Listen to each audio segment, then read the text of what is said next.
Checking his ear. Does the ear look good? Okay. Get your rubber gloves, checking the ear. Okay, does the ear look good? Yeah. How about his nose and his mouth? Does everything look good there? Here you go, boy. Yeah. Oh, that's a good little girl? Okay. Oh, it needed loving? I want to see here.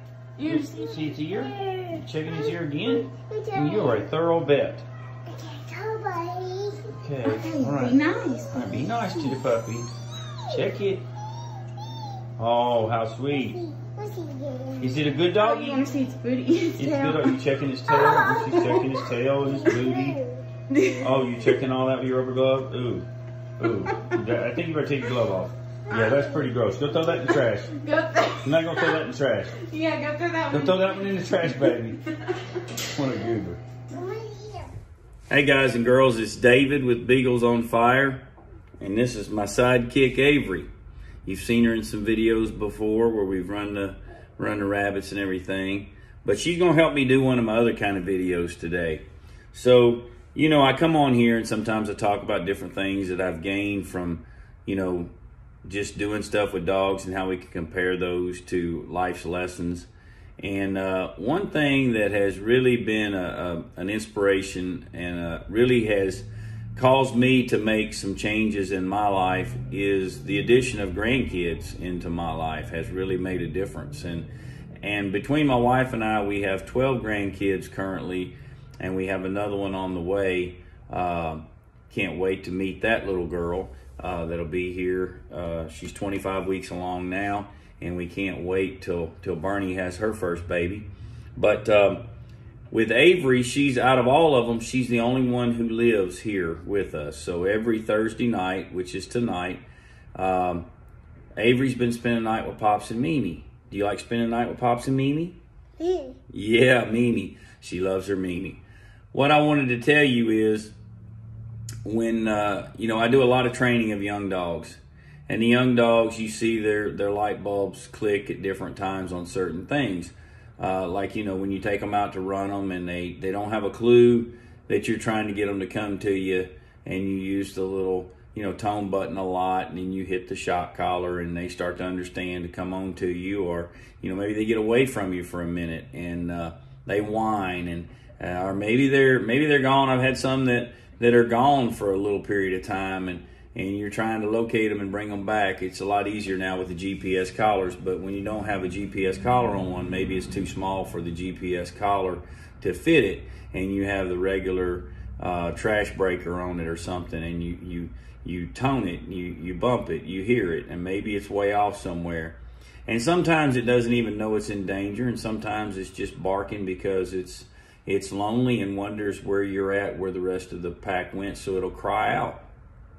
And with Avery, what I've noticed, some things that I have noticed with her is some things have clicked with her that she understands, and we're working right now. She's 2 years old. She turned 2 back in November, and what we've been working with her on now is a lot of her manners, because a lot of times she doesn't understand that, you know, you tell her to do something and she'll just tell you no, and we're trying to correct her and teach her that you don't say that, and then we teach her to say, I'm sorry, and she'll say sorry. And she's got a great heart about her, great personality, catches on to everything.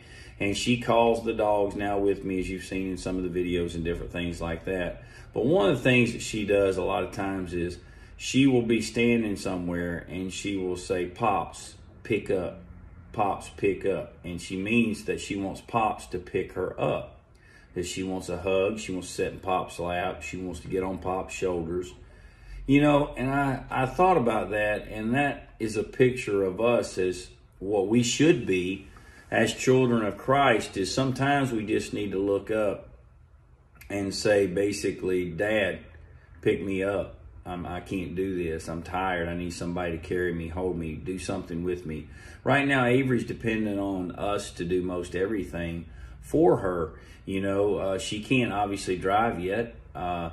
She loves to drive and sit in my lap and drive and act like she's driving. She can't go somewhere without we don't take her. And there's a lot of things in life we can't do unless God takes us where he needs to take us. We need to be relying on him. and understand that we're dependent on him. You know, if Avery tried to go out here and make it in a life right now, she's not ready for that. She needs help, and she needs instruction, and we give her that every day, teaching her manners, and she's learning to work, and she's learning to do different things, and we praise her a lot. And guys, you know, if you maybe you're facing something right now that you just wonder, is life really worth it? If you have a kid, you need to look at the big picture. If you have a grandkid, you need to look at the big picture, because I'm going to tell you what, everything you do is worth it when you have something like this.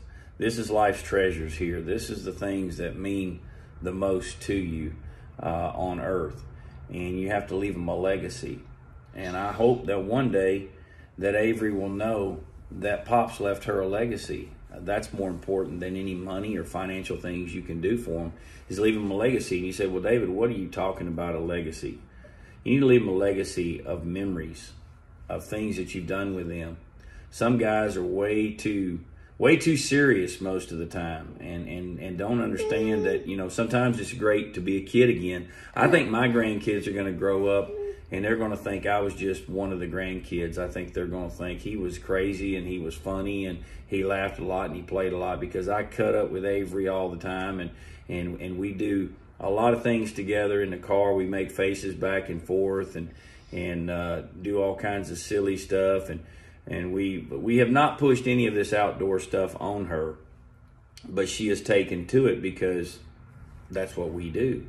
And you know, if you want to, a lot of people are talking about, well, I don't want to be, you know, have Christianity pushed off on me. You know, if you're around people and they just show you what Christianity is instead of talking to you about it, that's a lot more effective, in my opinion, than what you call Bible thumpers that are always trying to cram verses down your throat and all that. I'm not belittling the verses in the Bible, but I'm just saying, when you live by example, you'll get a lot better results than you will by just talking and telling people.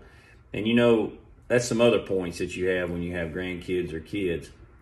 Guys, the way you treat your wife, your girlfriend, whatever example these kids are watching you, the way you treat them, if you're raising a little boy, that's the way they're going to treat their wife or girlfriend one day. If you're treating them with no respect, that's what your son is going to do. If you're raising a little girl and you're showing no respect to their mother or another woman, then that little girl is going to grow up and think that it's okay to be disrespected. There's a whole lot of stuff that we're responsible for, and that is to set the right example in our words. If you want to get out here and you want to say certain things, don't be surprised if they don't repeat what you say. The reason that Avery knows how to call dogs is because that's what she hears me do all the time. So she just sits there and does it too. So if I'm out here, you know, doing a lot of stuff I shouldn't have her saying, and I'm saying that in front of her, she's going to repeat it, not know, because, you know, here's the other point to the whole thing is, you may not think you're a hero. You may not think you've ever done anything to be hero status, but guess what? Whether you wanted to be a hero, whether you wanted to be the poster child for who they want to follow, or the example or somebody to look up to, whether you wanted that or not, when you stepped into the dad or the granddad, pops, whatever role, guess what? You became someone's hero, and you became what somebody wanted to be. Now, what are you doing with that?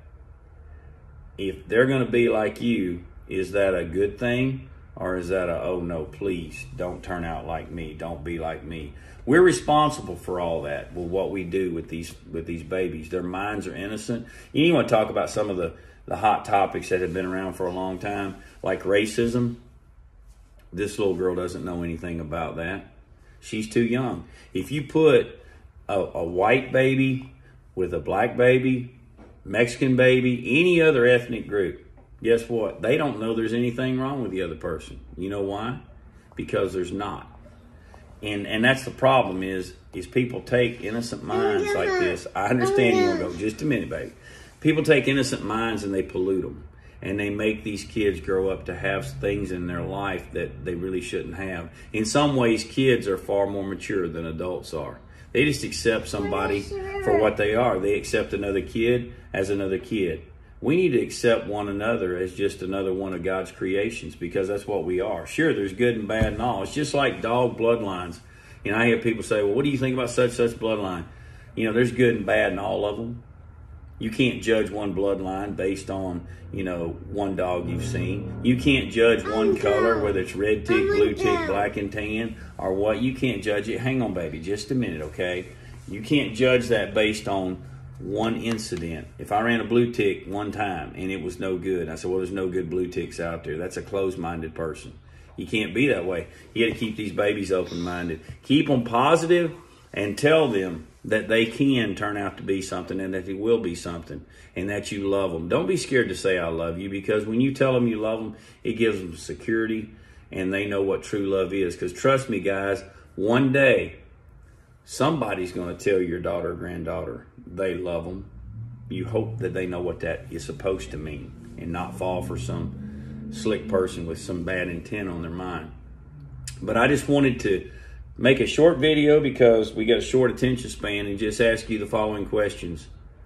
What are you doing because you are somebody's hero? What are you doing with that? What are you teaching someone who's following you? Are you happy if they follow your example? That's a daily thing we have to try to do. And we all fail miserably at it. I'm not perfect. Nobody is.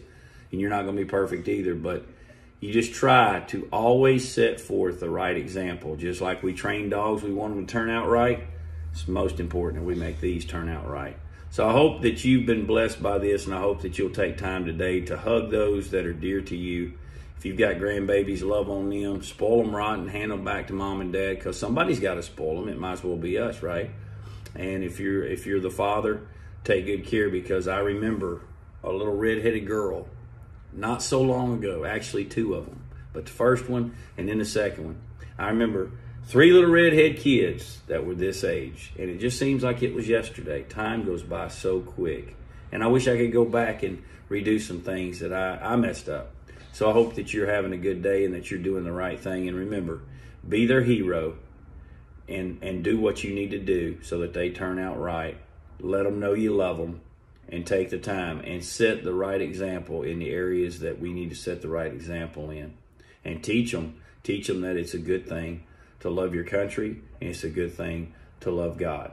So I hope this has been beneficial to you. Y'all have a good day. Can you say bye-bye? Say bye-bye. Night-night. You're going to go night-night? You're telling them to go night-night? There's no telling what this little girl's going to say. Pops loves you. All right. Bye-bye.